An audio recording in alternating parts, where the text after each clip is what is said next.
Tata cara ibadah new normal Gereja Betani Kemah Pemulihan Madiun. Yang pertama, terkait ketentuan jumlah kuota jemaat oleh pemerintah, maka semua jemaat diharap untuk mendaftar terlebih dahulu. Pendaftaran bisa menghubungi ibadah pukul 6 pagi, Saudara Efraim, ibadah pukul 9 pagi, Saudari Yemima, dan ibadah pukul 5 sore, Saudari Marsha. Semua ibadah bertempat di Gereja Jalan Ahmad Yani nomor 15. Dan ibadah hanya untuk jemaat berusia 16 sampai 65 tahun. Anak-anak berusia 16 tahun ke bawah dan yang berusia 65 ke atas harap mengikuti ibadah online di channel YouTube Successful Betani Families Madiun. Kedua, jemaat akan dicek suhu tubuh sebelum masuk ke lingkungan gereja, mencuci tangan sebelum memasuki ruang ibadah atau menggunakan hand sanitizer. Jemaat wajib menggunakan masker di lingkungan gereja. Ketiga, dilarang bersalaman atau berpelukan, menjaga jarak minimal 1 meter saat memasuki atau hendak meninggalkan ruang ibadah, tidak berkerumun di lingkungan gereja dan segera pulang bila ibadah telah selesai. Terima kasih karena sudah mematuhi protokol kesehatan. Gereja Betani Kemah Pemulihan Madiun selalu menjaga kebersihan ruang ibadah sebelum dan setelah ibadah. Tuhan Yesus memberkati.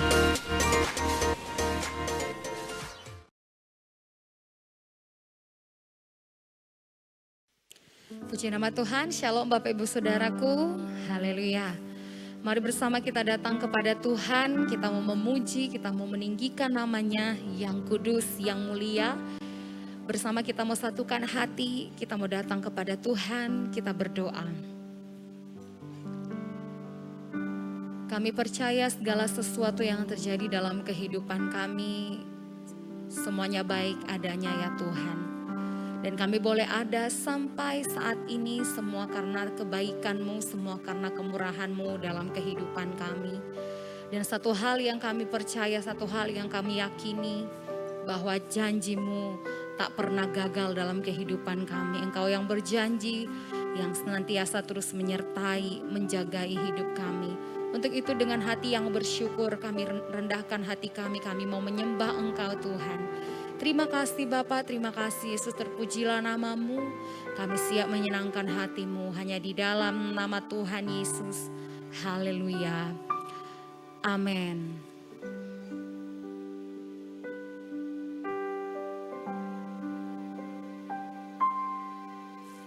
Ajarku mengerti saat jalan-Mu tak bisa kulihat.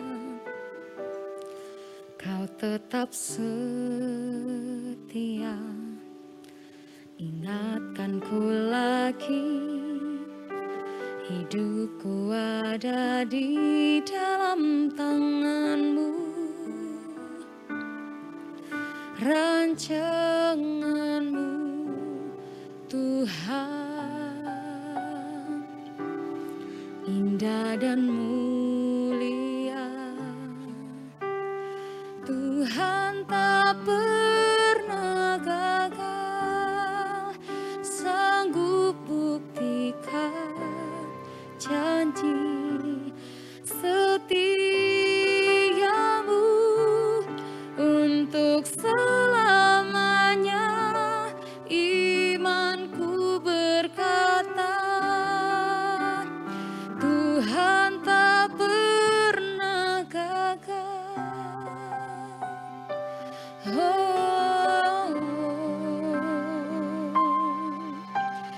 Ajarku mengerti saat jalan-Mu tak bisa kulihat. Kau tetap setia, ingatkanku lagi, hidupku ada di dalam tangan-Mu. Rancangan-Mu Tuhan, indah dan mulia. Tuhan tak pernah gagal, sanggup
sanggup buktikan janji setiamu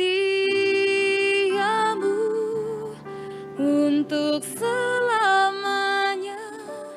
Imanku berkata,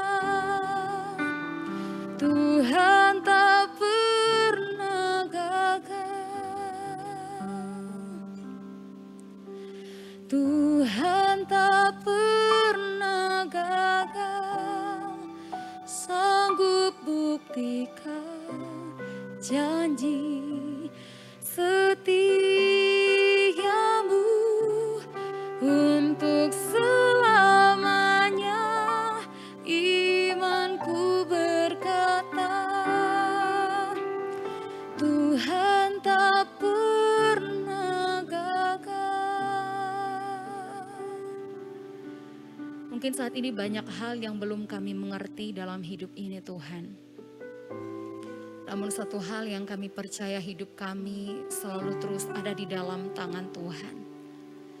Dan kami percaya segala apapun yang kami rencanakan, apapun yang kami rancangkan ke depan, kami mau taruhkan semuanya ke dalam tangan Tuhan.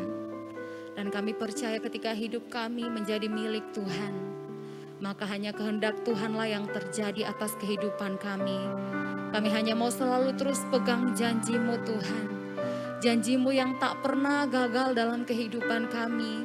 Engkau yang senantiasa menepati indah pada waktu-Mu Tuhan dalam hidup kami.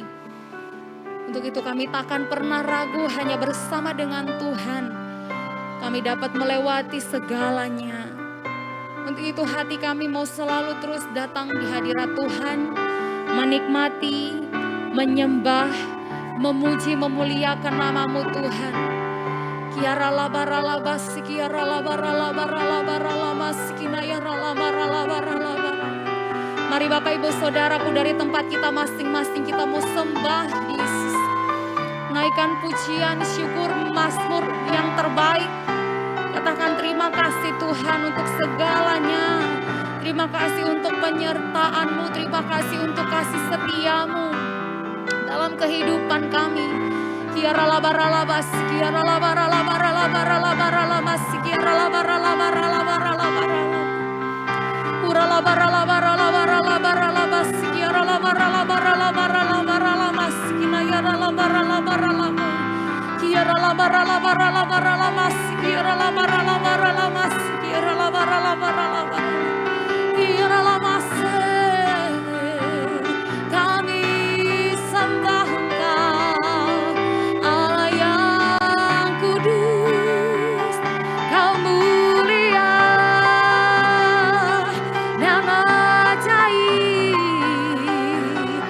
kami sembah, kami puji nama-Mu. Kiara labara labas, kiara labor, kiara labas, kiara labara labas, kiara labara labara labara labas, kiara labara labara labara labas, kiara labara labas, kiara labara labara labas, kiara labara labas. Terpujilah Engkau Tuhan, terpujilah nama-Mu kekal selama-lamanya. Kiara labara labas, kiara labara labara labara lamas, kiara labara labara lama. Kiara labara labara lamas, kiara labara labara labara labara labara labara lama. Kiara labara labara labara labara labara labara labara labara lamas. Kiara labara labara labara labara labara labara labara labara labara labara labara labara. Kiara labara labara labara labara labas, kiara labara labara. Kiara labara labara labara labara labas, kiara labara labara. Dengan penuh ucapan syukur kami datang di hadapan Tuhan. Kami rindu lebih lagi diam dalam hadirat-Mu, menikmati jamahan kasih-Mu atas hidup kami Tuhan. Kami percaya hidup kami hanya menjadi milik Tuhan. Dalam segala apapun yang kami kerjakan, apapun yang kami lakukan, kami hanya mau serahkan semuanya hanya kepada Tuhan. Masing-masing pribadi kami, bahkan keluarga kami Tuhan. Biarlah kami hanya mau bersatu hati meninggikan nama Tuhan. memuji-muji Engkau Tuhan. Yaralabasikina yaralabaralabarala. Yaralabaralabaralabasiki yaralabaralabarala. Yaralabaralabasikina yaralabaralabaralabaralabas. Kami percaya janji-Mu kan terus Kau genapi dalam kehidupan kami. Layakan hidup kami semakin harus semakin terus berkenan bagi Tuhan. Terima kasih Tuhan. Tuhan tak pernah gagal, sanggup buktikan janji setiamu untuk selamanya. Imanku berkata, Tuhan tak pernah gagal. Tuhan tak pernah gagal, sanggup buktikan janji setiamu untuk selamanya. Imanku berkata, Tuhan tak pernah gagal. Kami percaya Tuhan, Tuhan tak pernah gagal, sanggup buktikan janji setiamu untuk selamanya. Imanku berkata, Tuhan tak pernah gagal untuk selama-lamanya Tuhan. Tuhan tak pernah gagal, sanggup buktikan janji setiamu untuk selamanya. Imanku berkata, Tuhan tak pernah gagal untuk selama-lamanya. Untuk selamanya. Imanku berkata, Tuhan tak pernah gagal. Untuk selamanya. Imanku berkata, Tuhan tak pernah gagal. Shalom Bapak Ibu saudara sekalian, selamat malam dan salam bertemu kembali dalam kasih Tuhan Yesus Kristus. Senang kita boleh hadir dalam acara ibadah doa malam ini. Dan dalam ibadah doa malam ini kita akan belajar satu tema yang sudah ditulis oleh Alkitab. Ini tema besarnya Bapak Ibu, saya bisa dibantu diberikan materinya. Karena ini acara doa malam, maka ada satu tema yang akan kita bahas, yaitu tentang hal berdoa. Saya beri tema besarnya adalah mengapa aku harus berdoa. Mari ucapkan Bapak Ibu yang Anda ada di rumah, ucapkan sama saya, mengapa aku harus berdoa. 2, 3, mengapa aku harus berdoa. Khusus untuk malam ini, dalam acara doa malam ini, akan kita bahas satu subtema, dilepaskan dari hari-hari sial. Pelan-pelan ya. Mengapa Anda dan saya harus berdoa? Orang yang berdoa, kata Tuhan, orang itu dilepaskan dari hari-hari sialnya. Mungkin Anda bertanya, loh apa ada toh Pak Yohanes, sebagai orang Kristen ada hari sialnya? Ayo kita baca ya. Kata firman Tuhan, orang yang berdoa itu, orang itu dilepaskan dari hari-hari sialnya. Mazmur 18 ayat 1, ayat 7, lalu lompat ayat 17 sampai 20. Saya akan bacakan untuk Anda. Mengapa aku harus berdoa? Mazmur 18 ayat 1, untuk pemimpin biduan dari hamba Tuhan, yakni Daud, yang menyampaikan perkataan nyanyian ini kepada Tuhan. Pada waktu Tuhan melepaskan dia dari cengkraman semua musuhnya, dan dari tangan Saul. Ayat yang ketujuh dikatakan seperti ini. Ketika aku dalam kesesakan, aku berseru kepada Tuhan. Kepada Allahku aku berteriak minta tolong. Ini lambang orang berdoa, doa yang sungguh-sungguh. Dikatakan Tuhan mendengar suaraku dari baitnya. Teriakku minta tolong kepadanya sampai ke telinganya. Kita lompat ayat yang ke-17. Tuhan menjangkau dari tempat tinggi, mengambil aku, menarik aku dari banjir. Tuhan melepaskan aku dari musuhku yang gagah dan dari orang-orang yang membenci aku karena mereka terlalu kuat bagiku. Perhatikan ayat 19. Mereka menghadang aku pada hari sialku, tetapi Tuhan menjadi sandaran bagiku. Perhatikan baik-baik, ada kata-kata mereka menghadang aku pada hari sialku, tetapi Tuhan yang menjadi sandaran bagiku. Ayat yang ke-20 yang terakhir, baca sama-sama, 2, 3. Tuhan membawa aku keluar ke tempat lapang. Tuhan menyelamatkan aku karena Tuhan berkenan kepadaku. Amin, kata firman Tuhan.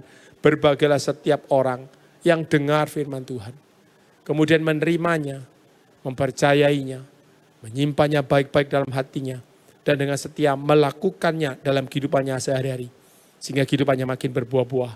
Kata firman Tuhan, orang itu disebut berbahagia. Bapak Ibu sekalian, ayat 19 tadi di garis bawah ya. Dikatakan, mereka menghadang aku pada hari sialku. Saya akan mulai materi malam ini, dalam doa malam ini dengan satu pertanyaan. Bapak Ibu, pernahkah Anda mempunyai hari-hari sial dalam hidup ini? Wah, ini pertanyaan yang kurang enak ya. Apa betul ada atau Pak hari-hari sial? Hari-hari sial itu seperti apa? Ya.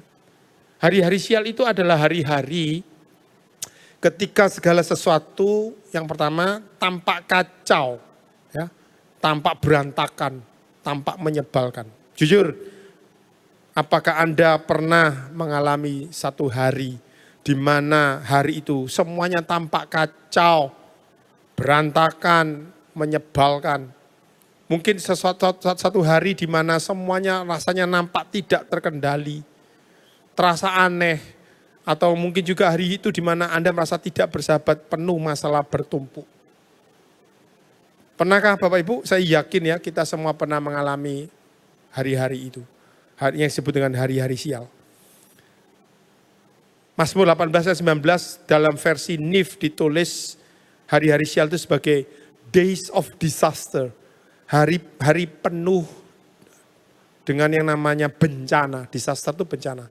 Hari-hari bencana. Saya tidak tahu dengan Anda Bapak Ibu, tapi saya juga pernah alami. Semua kita saya yakin pernah alami. Tapi sekali lagi saya tidak tahu dengan Anda.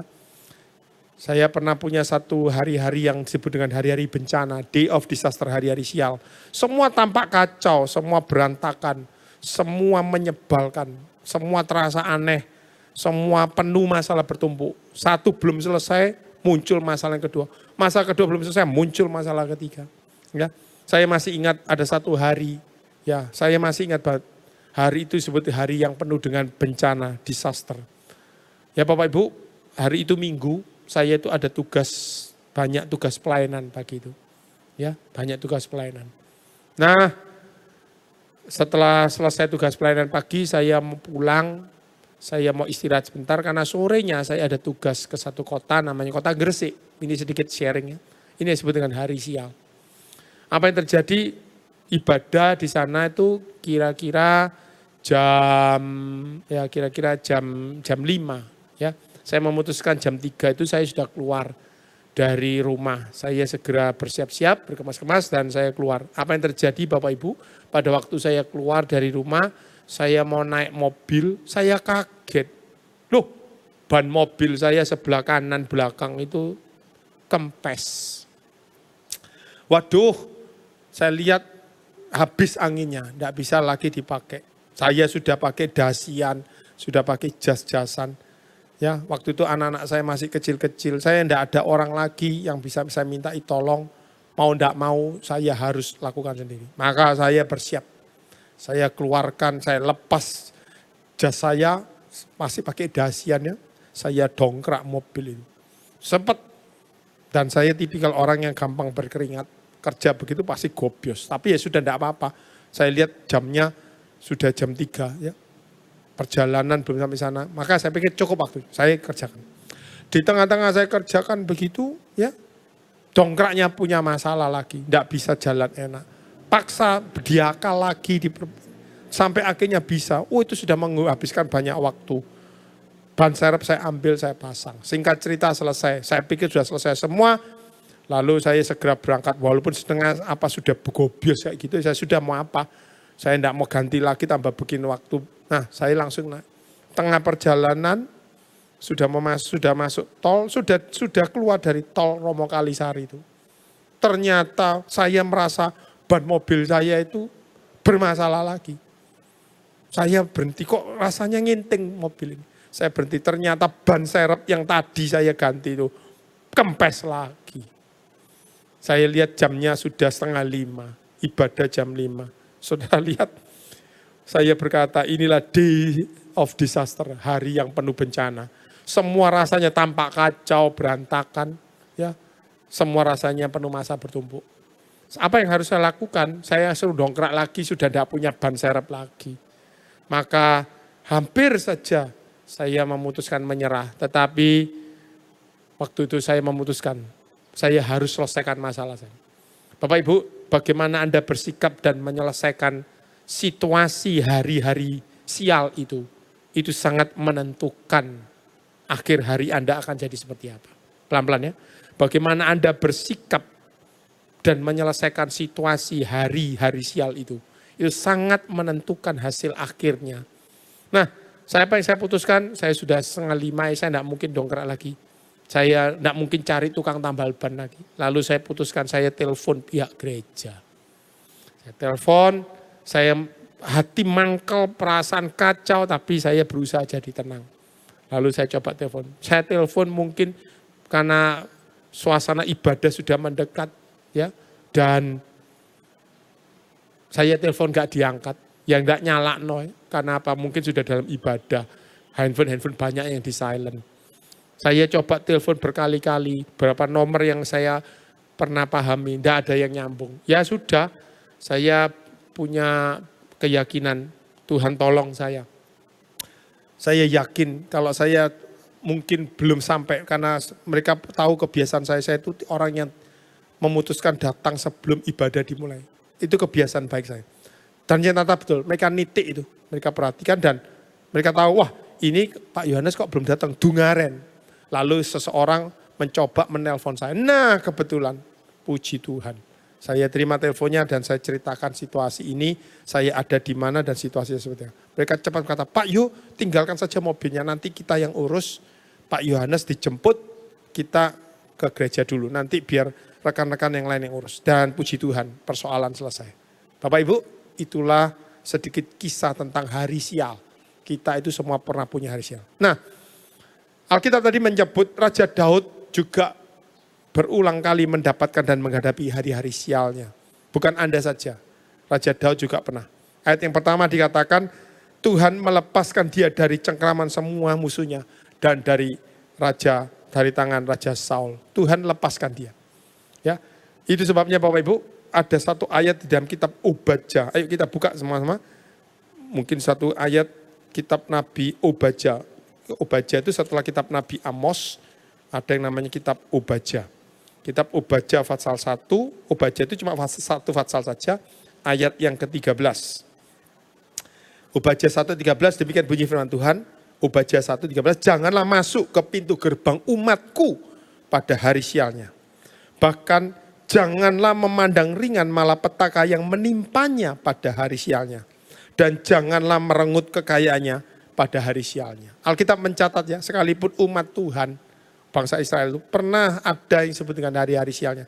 Tetapi sekalipun bangsa Israel itu ada pada hari sialnya, Tuhan ingatkan sama musuh-musuhnya. Jangan coba-coba masuk pintu gerbang umatku pada hari sialnya. Yang kedua, jangan rengut kekayaannya pada hari sialnya. Dan yang ketiga, jangan memandang ringan malapetaka menimpanya pada hari sialnya. 3 kali, ya, 3 kali ada peringatan Tuhan. Ini menguatkan kita semua Bapak Ibu. Sekalipun ada hari sial mungkin dalam hidup kita. Bad day, day of disaster itu tadi. Tetapi yakinlah satu hal, bahwa sekalipun itu hari sial kita, Tuhan tidak pernah meninggalkan Anda dan saya. Mari katakan sama-sama, sekalipun aku menghadapi banyak persoalan, sekalipun ada hari-hari sialku, Tuhan tidak pernah tinggalkan saya. Jelas itu, Obadya 1 ayat 13. Jangan masuk ke pintu gerbang umatku pada hari sialnya. Jangan pandang ringan malapetaka yang menimpanya pada hari sialnya. 3, jangan merenggut kekayaannya pada hari sialnya. Hari-hari sial buruk bisa saja terjadi Bapak Ibu. Bisa saja. Anda dan saya tidak kebal. Bisa saja menyerang. Ya. Bisa saja. Persoalan satu belum selesai, genteng bocor belum diperbaiki. Muncul pipa yang bocor. Pipa yang bocor belum diperbaiki. Muncul apalagi. Ya. Maka banyak hal. Tapi yang penting hari sial itu bisa terjadi. Yang penting bagaimana cara Bapak Ibu Anda dan saya meresponinya. Kenapa? Kalau cara respon kita salah, hari itu bisa berakhir lebih buruk. Tetapi kalau cara kita meresponnya tepat, apa yang tadinya buruk, itu bisa jadi baik. Mari katakan sama-sama saya. Kalau respon saya tepat, 2, 3. Kalau respon saya tepat, sangat menentukan akhir hari saya. Mari katakan, sangat menentukan apa? Akhir hari saya. Apa yang dimulai buruk, bisa berakhir jadi lebih baik. Mari ucapan, apa yang dimulai dari buruk, bisa berakhir jadi lebih baik. Ini penting. Ya, maka kita akan masuk pada bagian yang paling penting. Yang pertama, bagaimana caranya kita dilepaskan Tuhan dari hari-hari sial. Ingat, Obadya 1 ayat 13 tadi Tuhan sudah memberi garansi. Ya. Jangan coba-coba ambil keuntungan pada hari-hari sial umatku. Ya. Caranya gimana? Dilepaskan Tuhan dari hari-hari sial. Tadi Mazmur 18 ayat yang ke-19 sudah ditulis. Mazmur 18 ayat 19 tadi sudah ditulis. Saya akan bacakan untuk Anda semua. Mereka menghadang aku pada hari sialku, tapi Tuhan menjadi sandaran bagiku. Tetapi Tuhan menjadi apa? Sandaran bagiku. Mari ucapan sama saya, Tuhan menjadi sandaran bagiku. 2, 3, Tuhan menjadi sandaran bagiku. Dalam bahasa Inggris dikatakan dalam versi New International Version, sandaran itu, but the Lord was my support. Tuhanlah yang menjadi penyokong, pensupport. Wah, luar biasa. Kalau bahasa Indonesia menerjemahkan jadi Tuhan jadi sandaran. Tuhan menjadi sandaran. Tapi kalau dalam bahasa Inggris, dari versi New International Version dikatakan, Tuhanlah yang menyupport, menjadi support. Yang menjadi, membackup, mensupport, mendukung, menyokong, kira-kira seperti itu. Tuhanlah yang jadi sandaran umatnya. Amsal 3 ayat 25-26. Hari ini dalam doa malam, saya ingin kita sedikit baca banyak ayat-ayat Alkitab, supaya Anda dan saya diberi kekuatan. Supaya Anda dan saya dapat kekuatan dari Tuhan. Tuhanlah yang menjadi kekuatan umatnya. Amsal 3 ayat 25-26. Demikian bunyi firman Tuhan. Janganlah takut kepada kekejutan yang tiba-tiba. Day of disaster atau bad day Anda itu. Jangan takut kepada kekejutan tiba-tiba. Atau kepada kebinasan orang fasik bila itu datang. Ayat 26. Karena Tuhanlah yang akan menjadi sandaranmu. Dan akan menghindarkan kakimu dari jerat. Terima firman Tuhan ini. Mungkin hari-hari ini engkau sedang menghadapi hari-hari sial. Sakit semua, satu rumah sakit semua. Mungkin ada banyak persoalan. Persoalan satu, persoalan selesai, belum selesai. Persoalan kedua, persoalan dua selesai, belum. Mungkin itu membuat kita jadi sumpek ya. Orang Jawa bilang jadi sumpek. Rasanya itu kok berat sekali. Segala sesuatu nampak semua itu berantakan. Semua tidak ada yang pas.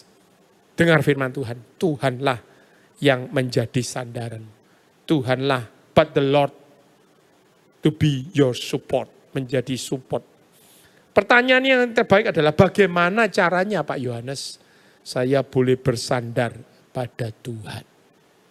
Saya menemukan beberapa kunci dan ini jadi kekuatan kita bersama. Selesai dalam ibadah doa malam ini, Anda punya rahasia ketika hari sial Anda itu datang, ketika segala sesuatu nampaknya kacau, berantakan, tidak terkendali, ketika segala sesuatu nampaknya menjadi satu tekanan buat hidup Anda. Ingat satu hal, bersandarlah kepada Tuhan. Sebab Tuhanlah yang mendukung Anda, menyokong Anda. But the Lord was my support. Caranya gimana Pak? Bersandar pada Tuhan. Saya akan tutup khotbah dan pembagian materi ini dengan ini. Bagaimana caranya? Saya temukan. Yang pertama, Ayub 4 ayat 6. Sekali lagi saya tidak mau khotbah dengan menggunakan akal manusia. Tapi izinkan Alkitab yang cerita kepada Bapak Ibu. Bagaimana caranya bersandar kepada Tuhan. Ayub 4 ayat yang ke-6. Ayub 4 ayat 6 dikatakan seperti ini. Ayub 4 ayat 6, bukankah takutmu akan Allah yang menjadi sandaranmu. Dan kesalahan hidupmu menjadi pengharapanmu. Perhatikan baik-baik kata-kata, bukankah takutmu akan Allah yang menjadi sandaranmu. Sekarang Anda dan saya ngerti Bapak Ibu. Gimana caranya Tuhan itu jadi sandaran dalam hidup kita. Gimana caranya Tuhan menjadi pensupport, pendukung, penyokong dalam hidup kita pada hari-hari sial kita. Pada waktu kita menghadapi day of disaster itu. Ini yang pertama. Bukankah takutmu akan Allah yang menjadi sandaranmu. Maka Anda dan saya harus belajar punya roh takut akan Allah. Mari ucapan sama saya. Punya roh apa? Takut akan Allah. Saya teringat kisahnya Yusuf. Saya dorong rekan-rekan, Bapak Ibu, baca kisah Kejadian 39. Itulah hari-hari sialnya Yusuf. Banyak persoalan, silih berganti datang. Tetapi Yusuf itu selalu dapat pertolongan Tuhan. Selalu disupport Tuhan, didukung oleh Tuhan. Karena apa? Karena Yusuf ini punya roh takut akan Tuhan. Baca saja. Ya, kisah Yusuf di Kejadian 39. Saya percaya Bapak Ibu banyak yang sudah tahu kisah ini. Itu sebabnya Bapak Ibu, ayo belajar punya roh takut akan Tuhan. Ya, punya roh takut akan Tuhan. Itu yang membuat Anda bisa ditolong Tuhan. Kalau orang sudah tidak punya takut akan Tuhan, orang sudah tidak pernah hormat sama Tuhan, orang sudah sakar PDW, sudah tahu salah, masih saja ngelawan, sudah diingatkan itu salah, masih saja melawan, bahkan berontak. Wah, tambah runyem. Tambah bahaya, tambah terpuruk, tambah berakhir dalam penderitaan. Ya, saya punya banyak kesaksian, pengalaman dari orang-orang yang pernah saya temui. Ya, kalau mau disaksikan begitu banyak, tapi rata-rata ketika mereka memutuskan hatinya di tengah-tengah penderitaan, hati mereka menjadi kasar, menjadi lebih jahat. Lebih memutuskan menjauh dari Tuhan. Justru makin menjauh dari Tuhan, makin terpuruk orang itu. Makin penuh banyak persoalan. Tetapi saya juga diizinkan Tuhan melihat ada banyak awalnya menderita. Ada banyak awalnya punya persoalan. Kebangkrutan usaha, pernikahan yang gagal. Apalagi anak-anak yang bermasalah. Apalagi kesehatan yang buruk. Apalagi macam-macam. Semua diawali dengan semua penderitaan, hari-hari sialnya. Tetapi ketika mereka memutuskan, rekan-rekan ini, orang-orang ini memutuskan untuk menerima Tuhan. Dan mulai saat itu belajar takut akan Tuhan. Belajar takut akan Tuhan. Belajar takut akan Tuhan. Maka Tuhan melepaskan, mengubah situasi buruk. Bad day of disaster, hari sial mereka. Seperti kata firman Tuhan. Diubah Tuhan. Dipulihkannya Tuhan. Saya punya banyak kesaksian, punya banyak pengalaman. Tuhan izinkan mata saya melihat dalam tugas pelayanan. Itu menguatkan saya secara pribadi. Dan ini juga penting buat hidup Anda dan saya. Semakin Anda dan saya memutuskan, semakin lebih dekat kepada Tuhan. Belajar punya roh takut akan Tuhan. Lihat kisah Yusuf. Lihat kisah Yusuf. Ketika Yusuf disodori hal-hal yang bisa saja membuat dia berpikir, ini jalan pintas, Ini exit plan saya. Ya, ini jalan keluar saya. Bosan sudah menjadi budak. Bosan menjadi orang buangan. Bosan diperlakukan sebagai budak. Kebetulan nyonya majikan ini senang sama saya. Ini bisa jadi jalan keluar. Ini bisa jadi exit way-nya Yusuf. Tapi Yusuf tidak. Yusuf tidak. Saya akan bacakan Kejadian 39 ayat 9. Ayat 8 dulu. Tetapi Yusuf menolak. Tetapi Yusuf menolak dan berkata kepada istri tuannya itu, dengan bantuanku, tuanku itu tidak lagi mengatur apa yang ada di rumah ini. Dan ia telah menyerahkan segala miliknya pada kekuasaanku. Bahkan di rumah ini ia tidak lebih besar kuasanya daripadaku. Dan tiada yang tidak diserahkannya kepadaku selain daripada engkau. Sebab engkau istrinya. Perhatikan ini. Bagaimanakah mungkin aku melakukan kejahatan yang besar ini dan berbuat dosa terhadap Allah. Ini luar biasa. Ini luar biasa. Dunia menawarkan exit way, jalan pintas, jalan keluar. Untuk lepas dari kesulitan. Untuk lepas dari penderitaan. Ini jalan keluarnya. Exit way-nya. Jalan pintasnya. Tapi Yusuf tidak. Yusuf menolak jalan pintas itu. Yusuf tahu hari-hari sialnya masih banyak. Masih ada. Tapi Yusuf memutuskan, aku tidak melakukan. Dia tolak jalan pintas, jalan keluar yang ditawarkan oleh Potifar itu. Dan dia memutuskan, aku tidak mungkin berbuat dosa yang besar ini. Bukan kepada suamimu, tapi kepada Allahku. Ini luar biasa. Saya berdoa untuk semua sahabat dan rekan saya. Jemaat yang dikasih Tuhan di Betani Madiun. Dan sekitarnya.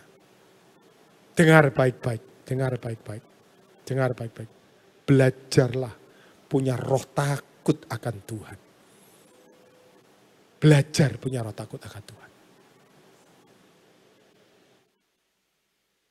Mungkin manusia tidak melihatnya. Mungkin manusia, orang tidak tahu apa yang Anda lakukan. Tapi mata Tuhan tajam melihat. Apa yang Anda sedang lakukan di ruangan yang tersembunyi. Di balik yang tersembunyi itu. Sepinter-pinternya kamu nutupi. Mata Tuhan tajam melihat. Dia menyelidiki hati, pikiran kita. Orang yang punya roh takut akan Tuhan. Sama seperti Yusuf. Dia memutuskan tidak pernah mau melakukan hal itu. Hari-hari sialnya memang masih ada. Tetapi Tuhan yang mensupport menjadi sandarannya. Itu cara yang pertama. Belajar punya roh takut akan Tuhan. Apa hasilnya bagi orang yang punya roh takut akan Tuhan? Ini. Yang kedua, belajar tetap percaya pada Tuhan sekalipun situasinya memburuk. Mari ucapkan sama-sama ya, belajar tetap percaya pada Tuhan sekalipun situasinya memburuk. Mempercayai Tuhan di saat situasi hidup baik-baik saja, oh gampang. Mudah banget, gak usah diajari. Percaya sama Tuhan, Tuhan baik, berkat Tuhan melimpah, kalau rekeningnya banyak, hidupnya baik-baik saja, mengucap syukur itu gampang. Belajar percaya sama Tuhan hal-hal seperti itu, wah, gak usah diajari, gampang. Tapi tetap belajar percaya di saat situasi yang makin memburuk, itulah iman yang murni. Pelan-pelan. Orang yang percaya sama Tuhan di saat situasinya baik-baik saja, itu biasa, itu hal mudah. Tapi belajar tetap percaya di saat situasi yang makin memburuk, itulah iman yang murni. Mari katakan sama saya, iman yang murni. Belajar percaya pada situasi yang buruk. Contohnya siapa? Alkitab menulis ada seorang namanya Yairus. Mungkin Bapak Ibu sudah banyak yang tahu kisah tentang Yairus di kitab Injil Markus pasal 5. Yairus adalah seorang kepala rumah ibadah dan Alkitab menulis hari itu Yairus punya masalah. Apa masalahnya? Kita sudah dibaca ya, kita sudah banyak yang tahu. Yairus punya seorang anak gadis dan anak gadisnya sedang sakit dan sakitnya parah. Bahkan dikatakan sekarat, sudah hampir mati. Sebagai kepala rumah ibadah pada zaman itu, pada abad itu, pada situasi itu, jabatan rumah ibadah itu jabatan yang presisius. Jabatan yang punya kedudukan penting. Saya yakin Yairus punya segala hal yang bisa dia lakukan untuk menolong anak yang sakit. Dia punya koneksi, untuk mendapatkan dokter yang terbaik. Dia punya cukup kemampuan uang untuk bayar tabib yang terbaik. Dia punya kemampuan cukup untuk membangun network. Kalau tabib satu tidak bisa, tabib yang kedua. Tabib yang kedua bisa, tabib yang ketiga. Dia sudah lakukan itu semua. Ingat, Yairus bukan orang sembarangan. Yairus adalah kepala rumah ibadah. Dan kedudukan itu punya prestisius. Punya kedudukan yang baik, punya hal yang baik. Tetapi Alkitab katakan, apa yang dikerjakan oleh Yairus tidak ada yang berhasil. Anaknya tetap sakit dan bahkan tambah gawat dalam kondisi sedang sekarat di rumah. Di saat itulah Yairus memutuskan dia datang mencari Tuhan. Perhatikan baik-baik Markus 5. Sesudah Yesus menyeberang lagi dengan perahu, orang banyak berbondong-bondong datang lalu menuruni dia dan sedang ia bertepi danau. Datanglah seorang kepala rumah ibadah yang bernama Yairus. Datang seorang kepala rumah ibadah yang bernama siapa? Yairus. Ya, Yairus datang dan tersungkur di depan kaki Yesus.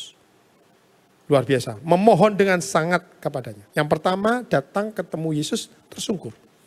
Yang kedua, dan Yairus memohon dengan sangat, anakku perempuan sedang sakit hampir mati. Datanglah kiranya dan letakkanlah tanganmu atasnya supaya ia selamat dan tetap hidup. Saudara-saudara lihat, Yairus datang kepada Tuhan Yesus untuk mohon kesembuhan anak gadisnya, ya, yang sedang sakit, yang sedang sekarat di rumah. Dan Tuhan setuju, Tuhan mau datang. Tetapi di tengah-tengah perjalanan menuju ke rumah Yairus terjadi banyak hambatan. Jadi banyak situasinya tidak mudah. Karena apa? Ada banyak orang datang sehingga perjalanan itu jadi tidak lancar. Saudara-saudara, saya tidak tahu dengan Anda, tapi Alkitab menulis ya. Tapi Alkitab menulis situasinya jadi rumit. Yesus jalannya tersendat, terhambat. Kenapa? Orang banyak datang menghambat jalannya. Ditambah dengan ada sebuah situasi, ada seorang ibu yang melelehkan darah 12 tahun. Ada terjadi hambatan-hambatan dalam perjalanan. Sekali lagi Bapak Ibu, saya tidak tahu dengan persoalan Anda, tapi saya pernah punya perasaan gelisah seperti itu. Saya butuh pertolongan cepat, saya datang kepada orang dan orang itu janji bisa tolong saya. Di tengah perjalanan proses menolong itu, banyak hambatan yang terjadi. Perasaan apa yang sedang saya hadapi? Saya sangat gelisah, Bapak. Saya ini rasanya kok begitu cepat. Saya janji pembayaran itu jam 5, jam 4 dana itu belum ditransfer. Waduh, percaya saya Bapak Ibu. Rasanya itu, kenapa? Jam 5 ini sudah batas terakhir. Kalau tidak ditolong, bablas. Ya, saya pernah dengar seorang pengusaha seperti itu. Hari ini ceknya jalan. Dan ini sudah diancam yang terakhir. Kalau tidak, akan diperkarakan. Rekan pengusaha ini cari, minta tolong bantuan. Ya, minta tolong. Besok ceknya jalan. Tapi apa yang dijanjikan pembayaran ini tidak ada yang masuk semua. Anda tahu perasaannya begitu tertekan, begitu. Saya tahu perasaannya Yairus itu seperti apa. Di tengah-tengah dia nunggu pertolongan tuh. Menit demi menit, detik demi detik itu sangat menentukan. Kenapa? Anaknya yang sedang sekarat. Terlambat sedikit sudah bablas. Saya tahu perasaan Yairus. Saya juga tahu perasaan pengusaha itu. Ya. Dan inilah poin pentingnya. Sampai akhirnya betul. Lewat batas waktunya. Yesus masih lama. Datanglah utusan itu. Setelah Yesus selesai dari keterkendalaannya, keterhambatannya datang ke rumah Yairus. Begitu selesai, sudah mau jalan lagi. Yairus plong. Wah, nang cepet, nang mari. Begitu datang, begitu mau jalan. Utusan datang dari rumah. Sorry, sudah telat. Batas waktunya habis. This is your bad day. This is your day of disaster. Itu hari sialmu, Anakmu sudah mati, sudah telat. Udah telat. Udah terlambat. Ya. Karena apa? Karena tadi itu. Hari siangnya enggak bisa ditolong. Saya ketemu pengusaha itu. Besok ceknya jalan. Tapi sampai ke sore malam, apa yang dia usahakan untuk pembayaran itu belum ada yang masuk. Tahan dulu ya, saya akan selesaikan materi khotbah ini, nanti baru saya akan selesaikan kesaksian pengusaha ini. Apa yang terjadi Bapak Ibu dengan Yairus? Ya sudah, namanya mati itu selesai. Apa yang diharapkan tidak terjadi, ya mau apa? Mungkin Yairus kalau bisa mengutuki, dia mengutuki gara-gara perempuan tadi itu. Gara-gara orang-orang ini, semua ini. Mungkin Yairus bisa pahit. Mungkin Yairus bisa marah. Tapi Yairus memutuskan tetap belajar percaya sama Tuhan. Justru di situasi yang semakin memburuk, Yairus tetap belajar percaya. Itu sebabnya Yesus berkata, "Tidak usah takut Yairus, anakmu sedang tidur." Dan Anda sudah tahu kisah ini. Anda sudah tahu bagaimana penyelesaian kisah ini. Saya tidak khusus khotbah tentang anak Yairus yang mati.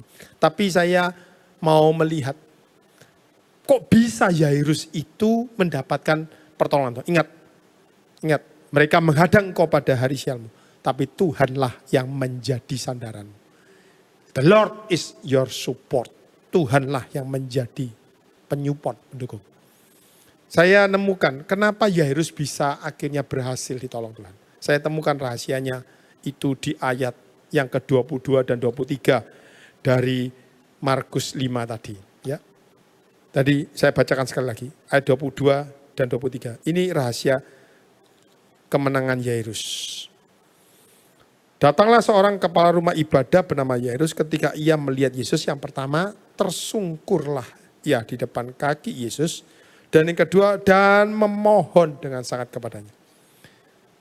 Saya tulis di materi saya, jatuh tersungkur dan memohon dengan sangat kepada Yesus.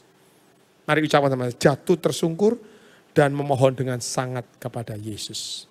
Artinya apa Bapak Ibu? Artinya nih, orang yang memohon belas kasihan kepada Tuhan dan berharap mendapat belas kasihan sama Tuhan, pasti dapat pertolongan Tuhan.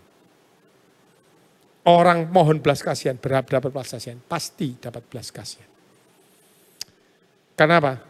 Karena orang itu belajar percaya, takut sama Tuhan, dan belajar percaya walaupun situasinya memburuk. Ini luar biasa. Saya terkesan ya dengan apa yang dilakukan Yairus. Itu merubah semua cara saya berdoa, merubah cara saya mempercayai Tuhan saya. Justru di tengah-tengah situasi yang semakin memburuk. Orang sudah tidak berpikir, sudah terlambat. Mati itu selesai. Kalau belum mati masih ada harapan. Tapi kalau sudah mati, sudah tidak ada harapan. Belum bangkrut masih bisa ditolong. Tapi kalau sudah bangkrut, tidak bisa ditolong. Itu kira-kira seperti itu. Tetapi Alkitab memutar balikkan itu semua. Membongkar semuanya. Rahasianya ini. Yairus jatuh tersungkur memohon belas kasihan Tuhan. Bapak Ibu, ayo kita baca sekarang Ibrani 4 ayat 16. Saya akan bacakan untuk Anda Bapak Ibu, surat Ibrani 4. Orang yang memohon belas kasihan itu seperti apa? Ibrani 4, ya Ibrani pasal 4, ayat yang ke-16. Demikian bunyi firman Tuhan, Ibrani 4 ayat 16. Ibrani 4 ayat 16. Sebab itu marilah kita dengan penuh keberanian menghampiri takhta kasih karunia. Supaya kita menerima rahmat dan menemukan kasih karunia untuk mendapat pertolongan kita pada waktunya. Orang yang berdoa adalah orang yang seperti Ibrani 4 ayat 16 katakan. Orang itu punya keberanian menghampiri takhta kasih karunia Allah. Pelan-pelan.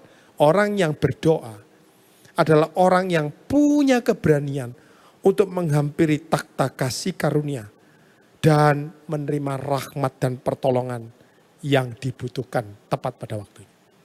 Itu sebabnya siapa saja yang memohon belas kasihan dari Tuhan Yesus akan mendapatkannya.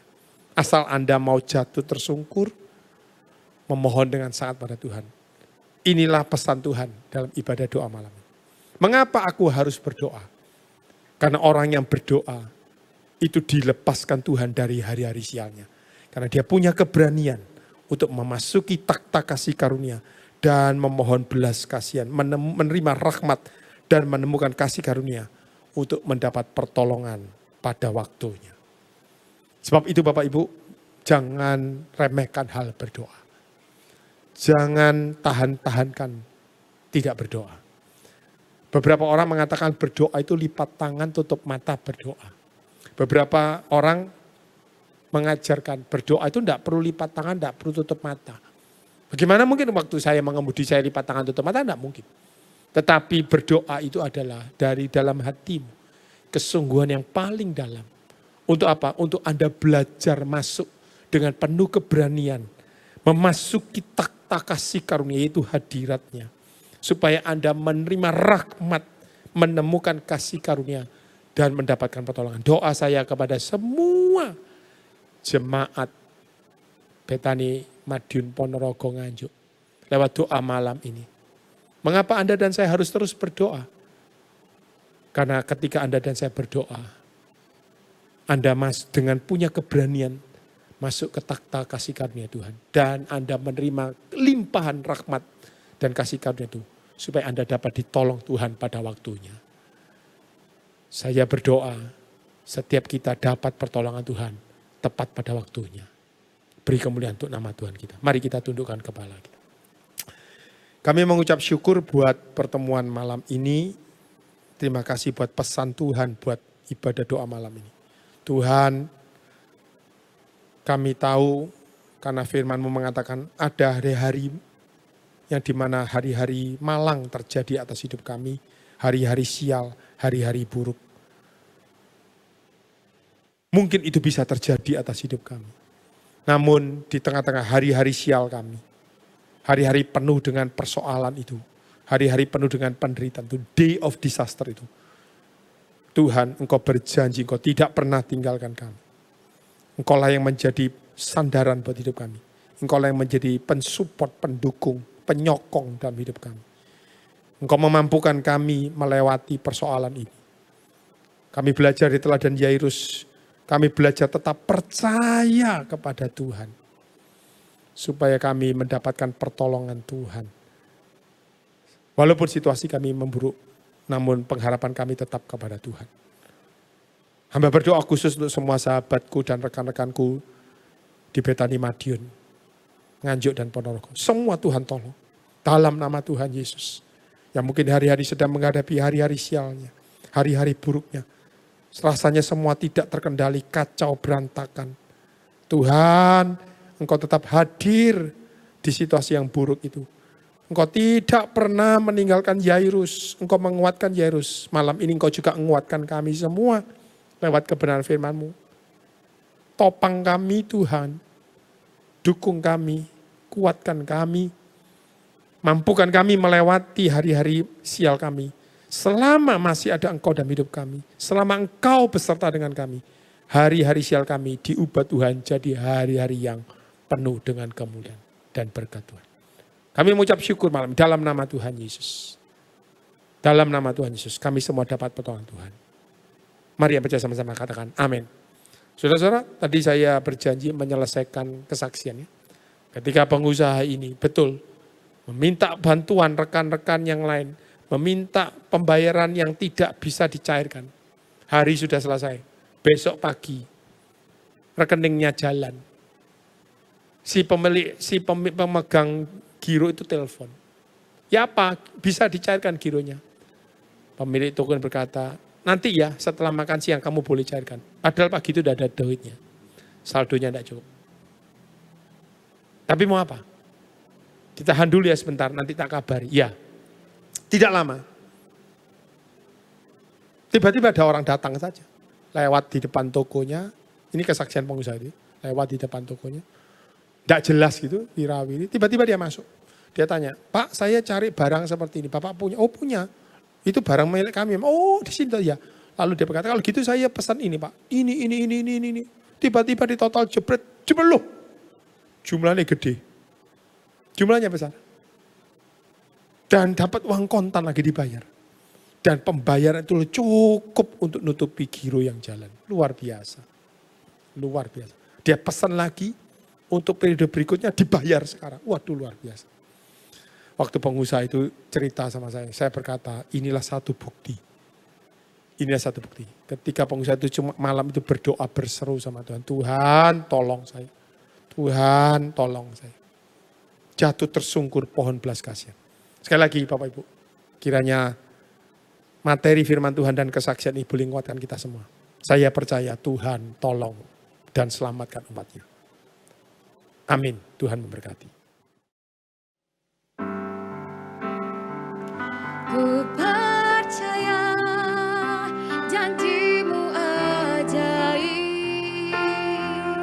terukir dalam kehidupanku. Ku berserah di dalam kekuatanmu. Hanya Kau segalanya bagiku. Ku percaya janjimu ajaib, terukir dalam kehidupanku. Ku berserah di dalam kekuatanmu. Ku percaya.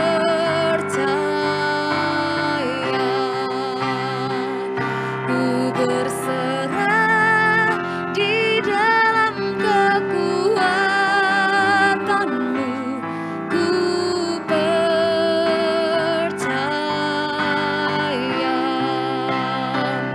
Ku berserah di dalam kekuatanmu. Ku percaya.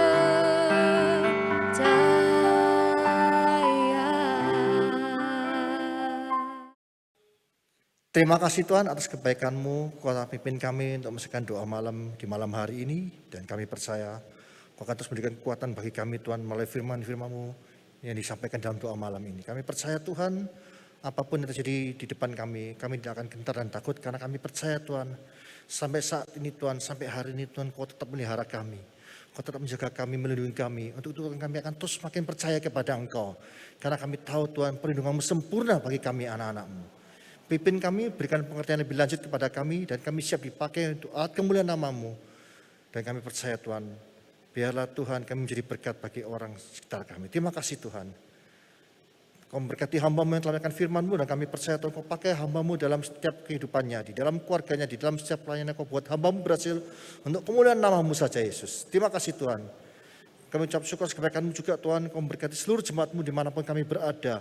Penyertaan-Mu sempurna bagi kami Tuhan. Kau hindarkan kami dari segala macam mara bahaya, dari kuasa-kuasa kegelapan, kuasa kejahatan. Dan kami percaya Tuhan, bahkan COVID-19 Tuhan tidak dapat menjamah kami, karena perlindungan-Mu sempurna bagi kami. Terima kasih Tuhan.